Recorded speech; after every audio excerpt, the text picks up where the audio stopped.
Hi there, this is Jesse with Kryptonite Products. We've been hearing a lot of talk about the new Kawasaki Teryx H2.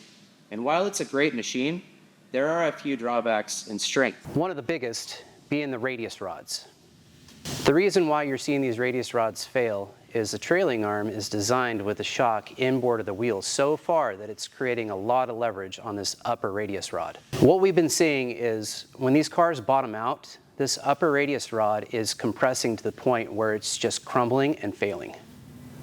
We're going to be putting our billet aluminum upper radius rod to the test against this stock Kawasaki upper. So here you can see that we took a factory radius rod and cut it in half. You can see the cross section of the steel and how thin wall it is.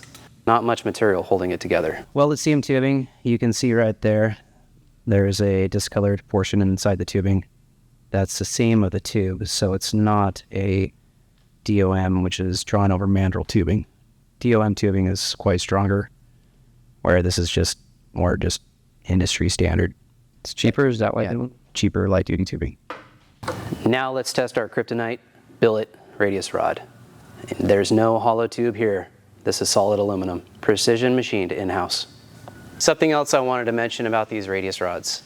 The factory radius rods use cheap Chinese uniballs. I mean, it even says China right on top of them. While our Kryptonite radius rods use FK Heims and radius balls. The Heims and uniballs we use are superior to the Chinese uniballs because of the manufacturing processes and materials.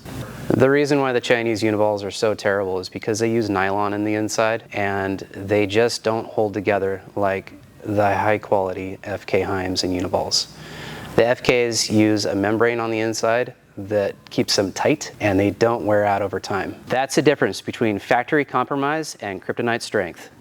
The Kawasaki Teryx H2 is an incredible platform, and we built these to handle it the way it should have been from the start.